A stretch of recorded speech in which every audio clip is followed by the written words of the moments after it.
कुराहरू बिहे भइसकिसके पछाडि म चाहन्छु घरबाट ननिस्क बाहिर, बरु मै पैसा पठाइदिन्छु, घरमै खानु, कोठाबाट बाहिर ननिस्किनु भन्छु म।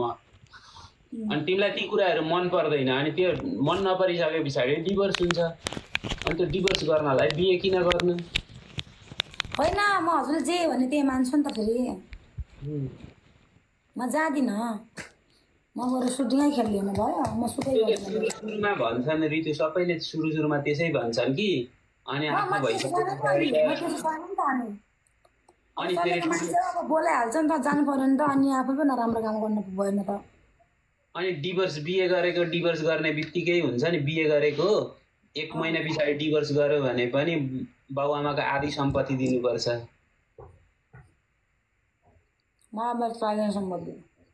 अनि आजकल त छोरी चेली मान्छेले त सम्पत्ति खोज्छन्, माग्छन्। नेपालको कानुनले खोजाउँछ। अनि त्यो पैसा कमाउनु कहिले कमाउनु भने मैले कति पो बाहिर गएको? 5 वर्ष भरि। अनि 5 वर्षमा कति कमाउनु भयो लास्ट मलाई भन्नुहोस् त ल। $2000 कमाएको छु जम्मा। 2000 थोरै हो ऋतु। कति हुन्छ 2000 को?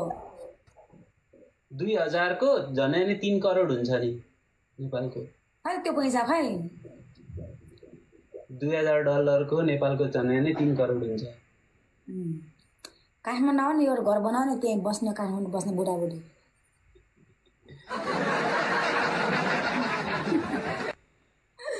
बुढाबुढी बस्नु पर्यो नि त नि काठमाडौँमा। घर बनाएर कि किन्न बस्नु विचार छ र? अब घर बनाएर बस्दा पनि घरको स्याहार चाकर गर्न सक्दिनँ म। छु त, म आउँदा किन हजुर गर्नु पर्यो क्या? अनि नोकरानी जस्तो भएर घरको काम गरेर बस्छौ त, अनि रानी जस्तो भएर बसेको छु अहिले। आफ्नो घरको काम गर्नाले नोकर्नी हुन्छ र भने? नोकर्नी हुन्छ घरको काम गर्दैमा? हुन्छ त। अनि आफ्नो घरको काम गर्न थाल्नु पर्यो भने छोरी चेलीलाई त्यस्तो लाग्छ त। मान्छे राख्ने नि त, एउटा मान्छे राख्नु भइहाल्यो नि। बुढाबुढी टक्कलाई बुढाबुढी सुत्ने मजाले चाक फर्काएर।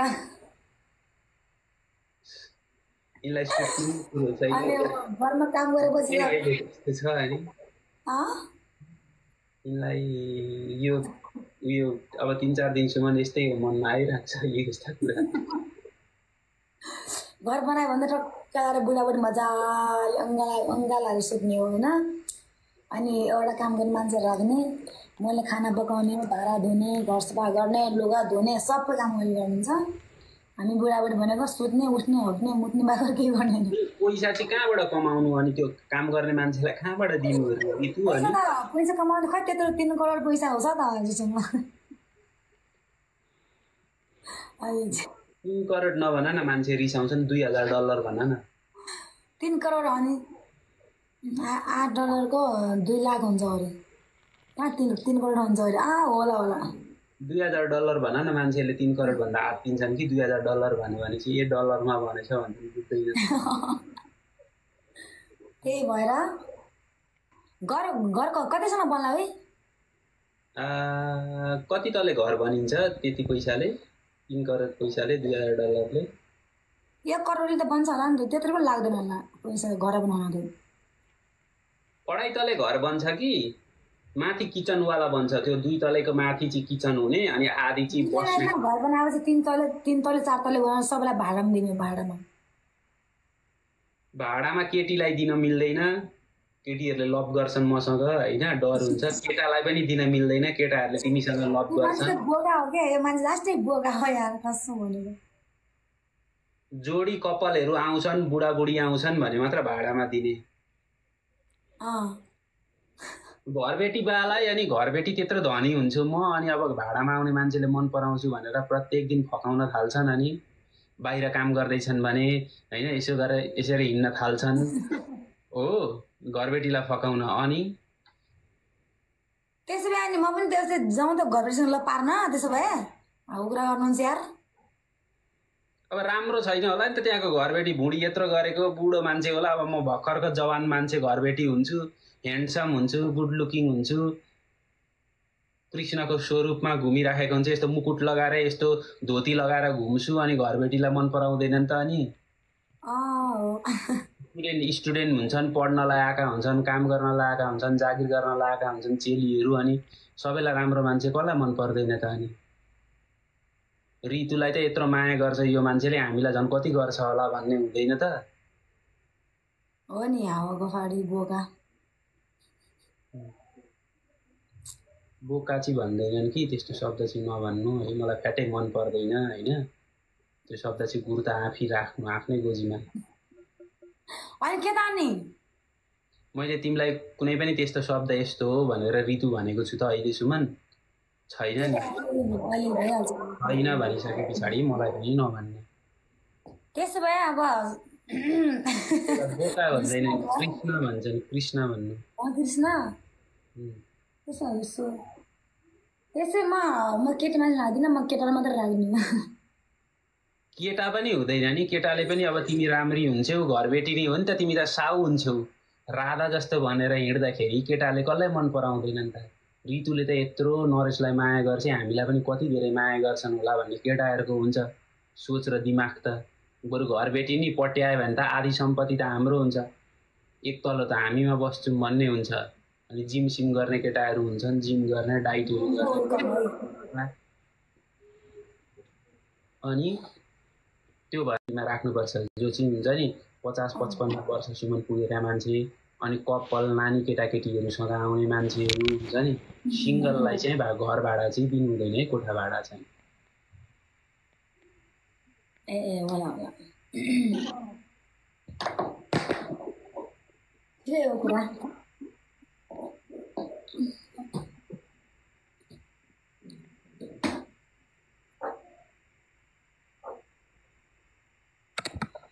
त्यसो भए घरबेटीसँग लप पर्ने भयो त अरूसँग हजुरको अनि घरमा चाहिँ के गर्ने ऋतु अनि काम चाहिँ के गर्ने अनि घर त त्यत्रो हुन्छ खर्च गर्नुपर्छ बिजुलीको बत्तीको पानीको पैसा पनि तिर्नुपर्छ घर भाडा पुग्दैन नि त के भरे पैसा चाहिँ कसरी कमाउने पैसा त अब यस्तो हो अब भाडामा चाहिँ भने पैसा आइहाल्छ नि कति भाडा एउटा रुमको कति हुन्छ ऋतु मेरो त 5,000 हो 6,000 7,000 8,000 यस्तै एउटा कोठाको फ्ल्याटको 15 18 20 यसो दिने आइहाल्छ यहाँमा पैसा त त्यतिकै पैसा पनि हाल्छ कतिवटा कोठा भाडामा दिने गन्ती गरेर त कति कोठाको छ कति कोठा कति तलको घर हाल्ने मैले भन्ने मैले त्यतिको $2,000 को जम्मा जम्मी 3 करोड जति पैसा हुन्छ त्यसले भनेको 2.5 तलै घर आउँछ भनौँ न अलिकति राख्दाखेरि होइन 2.5 तले घरमा अनि भाडा दिँदाखेरि चाहिँ यस्तो हुन्छ नि फेरि एउटा कोठा तिम्रो र मलाई चाहिन्छ हेर है एउटा कोठा जोडीका लागि चाहिन्छ एउटा केटाकेटीको लागि चाहिन्छ अनि एउटा कोठा चाहिँ आमा बुवाका लागि चाहिन्छ नि त अनि एउटा कोठा चाहिँ पाहुनाहरू आउनका लागि सासू ससुर आउनका लागि तिम्रो मम्मी बुवाहरू आउनुहुन्छ बस्नका लागि पनि त चाहियो नि त चाहियो राखिदिनु पर्यो अनि एउटा त्यो भँडार कोठा भन्छ भँडार कोठा भनेको चाहिँ सामानहरू राख्ने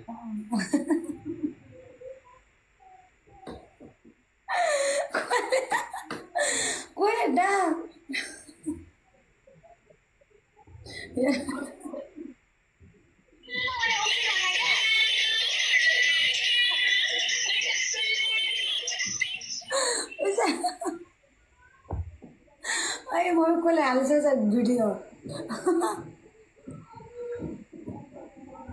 भन्नुलाई सुन्छु भन्नुहोस् त अनि भँडार कोठा बनाउनु पर्छ एउटा भँडार कोठा भनेको थाहा छ भँडार कोठा भन्छ भँडार के भँडार कोठा भनेको नचाहिने सामानहरू राख्ने ठाउँ तिम्रो जुत्ताहरू धेरै छन् अहिलेदेखिका सार्छौ नि त अब खेल्न त तिमी खेल्दैनौ होला ती लुगाहरू ती पुराना भएका होइन अनि त्यो सबै थोक हाल्ने चाहिन्छ अनि चामलहरू राख्ने ठाउँ पनि चाहिन्छ चामलहरू हाल्ने ठाउँहरू हुन्छ नि अनि झर्के थाल बटुकाहरू राख्ने ठाउँहरू पुराना कपडाहरू राख्ने ठाउँहरू धुप बातीहरू राख्ने ठाउँ चाहिन्छ क्या त्यसलाई भँडार कोठा भन्छ एउटा चाहिन्छ त्यसो गर्दाखेरि 4टा कोठा चाहिँ भाडामा दिन सकिने रहेछ जम्मा जम्मी 4टा कोठा जम्मा 4वटा अनि 2.5 तलामा कतिवटा कोठा हुन्छ र? माथिको तल त सबैभन्दा तल त राजा रानी बस्ने कोठा हुन् माथिका टुप्पाका। त्यहाँनिर को बस्छ टुप्पाको कोठामा भन त तिम्रोमा? त्यहाँका मालिकनाहरू कहाँ बस्छन्? माथि टपमा बस्ने टपमा हो, तल बस्ने हो र? तल चाहिँ भाडा मिली माथि तल बस्ने हो। हो त्यही त भनेको त। अनि मालिकनीहरू त माथि बस्ने अनि अनि रह्यो तलको फ्लोरको तलको त्यो भाडामा दिने हो नि त। त्यहाँ कतिवटा कोठा छ तलको भन त? यहाँ मेरो यहाँ 4 कोठा, मा 4 कोठा, 8वटा कोठा अनि माथि त्यत्रै किन्नु पर्छ। कति पर्छ? 7वटा घर हो नि त यहाँ। कति पर्छ त्यो आन्टीलाई सोध्नु नि घरलाई त्यत्रोलाई। मैले सोधाउन अब पाएको